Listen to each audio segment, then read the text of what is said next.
Selamat datang di After Sound Review. Kali ini gue mau review Sorry Audio General, dimana Sorry Audio ini adalah salah satu brand yang cukup gue respect karena tuningannya tuh bagus-bagus. Kebanyakan hybrid tapi bagus, dan ini tribrid. Dia 3 tipe driver. Sebelumnya thank you dulu untuk Kuping Kaleng Indonesia yang udah pinjemin ayam ini ke gue, jadi gue bisa review dengan sejujur-jujurnya. Harganya sendiri adalah 16 juta. So yes, ini adalah ayam yang premium. Dan juga dia menggunakan 9 driver yang beda-beda tipenya. Dia pakai 1 dynamic driver plus 6 balance armature plus 2 electrostatic driver. Jadi wow ya, dia pakai 3 tipe driver yang berbeda-beda. Dan gimana kah suaranya? Oke, seperti biasa langsung aja kita bahas dari build, pitch, suara, dan juga perbandingannya.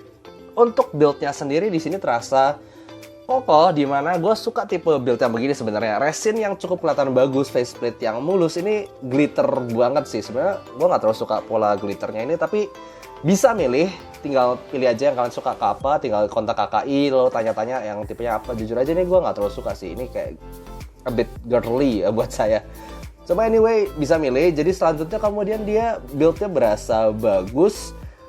Lihat nih, kalau kalian udah pernah lihat kayak Movases atau Mangert, ini build-nya 11-12 tapi berasa lipnya lebih bagus lagi. Di nozzle itu sekarang ada lipnya. Lalu kemudian dia pakai kabelnya ini dual pin. Pertama kalinya gue lihat Sorry Audio pakai dual pin. Biasanya MMCX, gue nggak tahu, kayaknya sih bisa request deh. Kalian bisa lihat juga di sini ada vent hole untuk dynamic drivernya ya. Dan di sini kalian bisa lihat terawang banget yang versi ini. Ada dynamic drivernya, kemudian balance armaturnya, kemudian di bawahnya ada bagian elektrostatiknya juga nih. Jadi so yes, dia itu berasa keren sih. Lihat bentuknya, lihat dalamnya aja nih, yang terawang udah keren banget. Kemudian kabelnya ini sendiri sebenarnya sama aja kalau kalian beli yang paling rendahnya yang 2+1 Mark II sampai yang tertinggi itu kabelnya buat gue berasa bagus dan konsisten. Dia punya kayak semacam ini ya, penutup atau sedikit pemberat di bagian ear gate-nya sini. Kemudian kabelnya itu benar-benar berasa kuat dan tebel, tapi sekaligus fleksibel. Jadi yes, gue suka banget kabel-kabelnya Sorry Audio ini. Bagian atasnya 4 braid dan bagian bawahnya tuh 8 braid begini. Overall build-nya keren. Lalu kemudian untuk fittingnya sendiri, walaupun kesannya memang kelihatan gede, dan memang kelihatan gede kalau misal di foto juga, tapi buat gue ini termasuknya nyaman dan gue bisa pakai selama berjam-jam. Karena lekukan-lekukan di housingnya ini tuh membantu fittingnya, dan juga nggak ada sisi-sisi tajam dari housing ini, jadi gue bisa pakai dengan nyaman. Nah, kemudian untuk fittingnya sendiri kalian juga perlu cukup kedap tentunya, tapi nggak perlu deep fit banget ataupun jangan shallow fit. Jelas perlu kedap yang pas, regular fit aja cocok. Dan ini adalah yang gue pakai untuk tes suaranya. Vio BTR5, kemudian X-Duo X10, dan juga i5 XDSD. By the way, kalau kalian pernah lihat sebelumnya, gue pernah review juga yang tribrid, yaitu Kinera Nana. Tapi Kinera Nana itu berat banget gue untuk drive. Nah, ini gue drive pakai HP pun udah bunyi, jadi maksudnya nggak terlalu berat untuk di drive ternyata. Oke, dan lagu yang gue pakai adalah ini.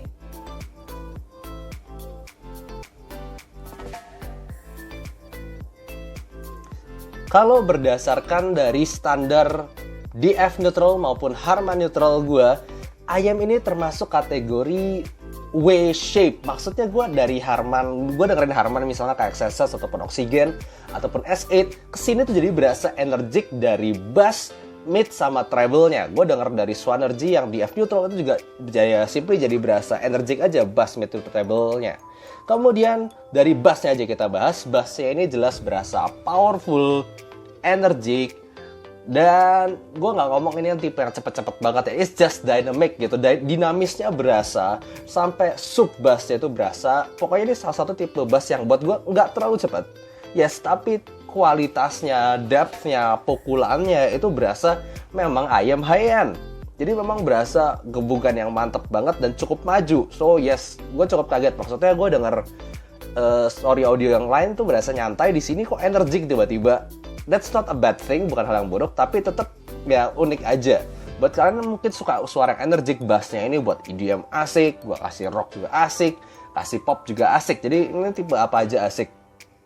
Kemudian di mid range-nya ini juga berasa maju dan apa ya, gue bilang clear ada bumbu warmth-nya tebel itu, tapi ketika ada transisi dari mid-range to upper mid-range-nya itu di beberapa lagu, sebutlah lagunya Phil Collins yang rada jadul, atau gue dengerin lagu-lagu Jepang yang rekamannya rada jelek, itu gue bisa ngerasa nyaris sibilance, tapi di saat yang bersamaan itu nggak jadi sibilance. Jadi aneh juga sih, gue denger itu nyaris sibilance lah, gue bahasanya begitu ya.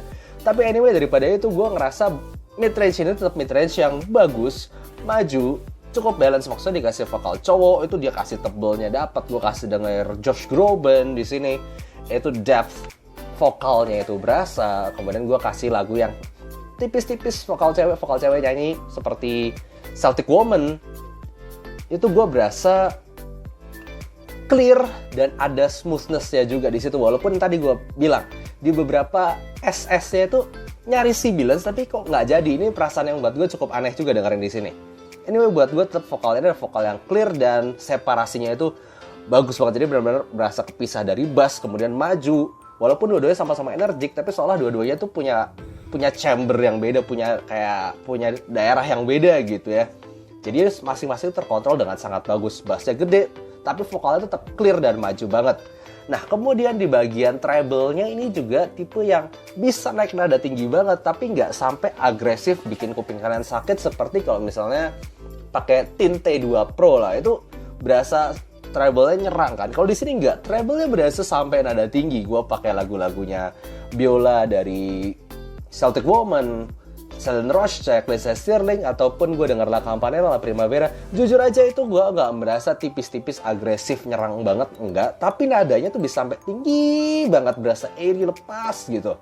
Walaupun di saat yang bersamaan ada berasa smoothing. So yes, gue ngerasa ini emang elektrostatik bekerja di sini. Jadi elektrostatik memang biasa kasih transient speed paling tinggi, clarity paling bagus.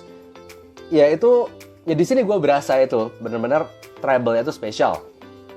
Nah, tapi kemudian gue juga mau ngomong. Jadi gue ngomong ini, bass-nya bagus, mid-nya bagus, treble-nya juga bagus. So yes, ini banyak banget yang gue bilang, kalau misalnya kita nitpicking satu-satu, kita pilah-pilah satu-satu. Bass bagus, oke.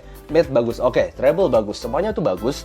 Tapi ketika disatukan, buat gue ini a bit agresif dan nggak terlalu, ada sedikit ketidakkoherensian di situ. Maksudnya gue bisa bener-bener ngerasa dari bass loncat ke mid range, oh ini berasa banget, satu dynamic driver banget, dinamis banget, satu lagi rasa balancer meter banget, tapi kan ada atas itu transient speednya cepet banget.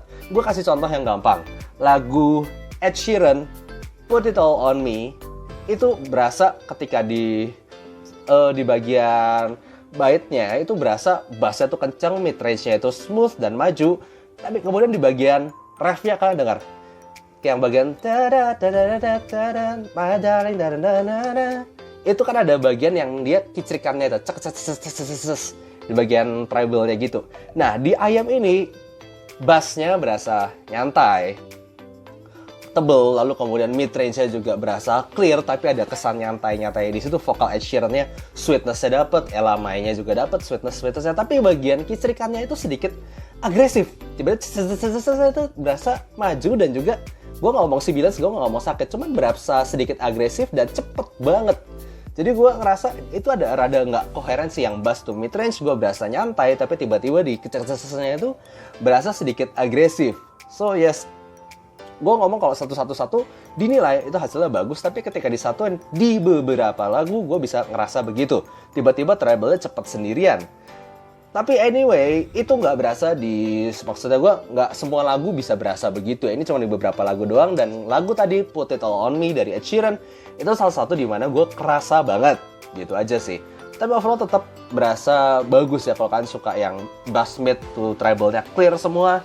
Buat gue ini salah satu yang bisa jadi pilihan kalian, tetap ada smoothing-nya sendiri.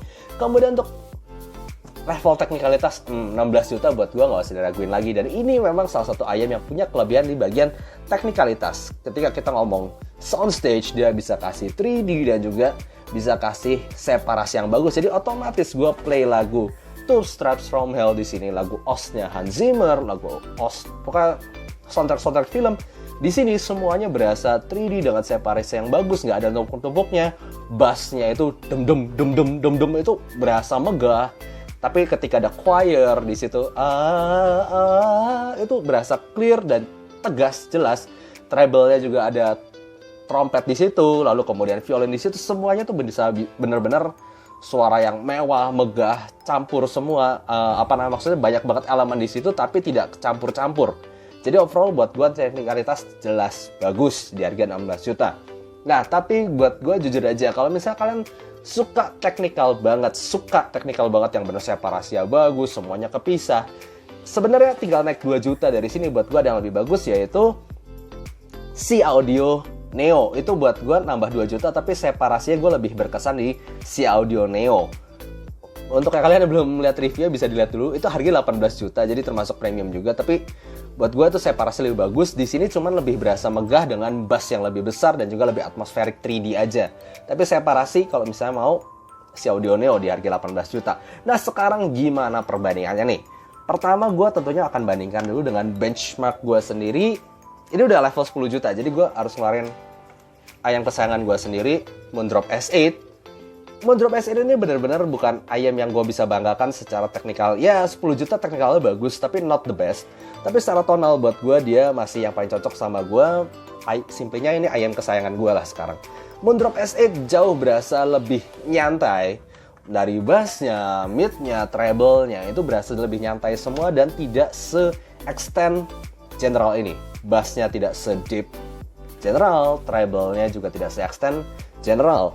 Tapi ketika kita ngomongin koherensi, ini lebih berasa koheren, nyatu semua, nyantai. Semuanya tuh bakal berasa nyantai, koheren, smooth, sweet di S8. Teman gue bilang suaranya tuh kok empuk ya, enak banget. Si S8 ini di bagian vokalnya. Ya ini adalah Harman, S8 Harman, jelas. Dan buat gue ini emang target vokal terbaik gue sendiri. Jadi kalau misalnya dibandingin dua ini, buat gue S8 itu lebih nyantai, lebih smooth, lebih koheren. Tapi kalau misalnya gue kasih lagu yang energik, lagu seperti orkestra, itu S8 berasa terlalu nyantai, terlalu smooth. Nah di sini itu lebih berasa megahnya, faktor wow-nya tuh lebih berasa. S8 nggak terlalu punya faktor wow. Di sini faktor wow-nya tuh bass langsung dem itu megah banget, lepas banget semuanya. Jadi buat gue ini tipe hal yang berbeda. Lalu kemudian gimana dengan si Sorry General tuh ini dibandingin sama adik-adiknya sendiri. Dibandingkan dengan si Rosemary yang dulu adalah flagshipnya, harganya ini 13 juta, ini 16 juta, so naik 3 juta. Buat gue lagi-lagi suaranya beda. Rosemary itu tipe yang tebel, warm, jelas. Ini rada W-shape kalau misalnya gue bilang ya. Karena berasa maju dan energik. Di sini berasa warm, nyantai. Jadi Rosemary dan S8 itu sama-sama nyantai, tapi Rosemary ini lebih tebel suaranya dengan separasi yang lebih bagus. Nah ini, jadi gue nggak bilang Rosemary upgrade ke General tuh, nggak. Karena teknikalnya upgrade, yes, better technical, tapi tonalnya jadi beda. Di sini nyantai, smooth, warm. Di sini tiba-tiba jadi energik. Totally beda. Lalu kemudian kalau misal dibandingin sama ini 4 Pro di harga 5 jutaan, itu tetap Rosemary lagi. Sorry Audio 4 Pro. Nah, ini yang gue bilang sebagai upgrade. Karena gue rasa 4 Pro ini cukup ngarah ke V-shape yang rada V-shape yang somehow rada warm, jadi smooth terus bagian atasnya. Tapi nggak mau vokal itu rada mundur dengan upper mid yang naik. Nah ini kalau dari 4 Pro ke General tuh buat gue ini lebih cocok, tapi dengan sedikit lebih agresif lagi di General tuh, tapi secara teknikalitas itu jelas-jelas naik. Nah ini yang kalau misalnya gue bilang unik juga dibandingkan dengan Sorry Audio 2+1 Mark II. 2+1 Mark II buat gue upgrade-nya jangan ke General, tapi malah ke Rosemary aja. Karena di sini tetap berasa rada tebel, smooth, nyantai. Jadi gitulah buat gue ini General tuh ini buat gue paling berbeda dibandingin dari Sorry Audio yang lain. Kalau yang lain itu buat gue berasa smooth, rada nyantai. Di sini tiba-tiba berasa sedikit agresif. Nilai untuk bass mid treble-nya semuanya bagus, tapi buat gue ada kelemahan di inkoherensinya aja. Bisa di beberapa bagian tuh lagu seperti loncat sendiri gitu treble-nya. Oke, overall gitu dulu untuk review kali ini. Overall this is still a good IM, still a great IM. Bisa sangat direkomendasikan untuk yang coba, misalnya kan suka mau fase stereo, gue rasa kemungkinan bisa cocok upgrade-nya tuh ke sini. Jadi gitu aja untuk review kali ini, semoga kalian suka. Dan kalau kalian suka jangan lupa kasih like dan subscribe. Gitu aja, see you next time, bye-bye.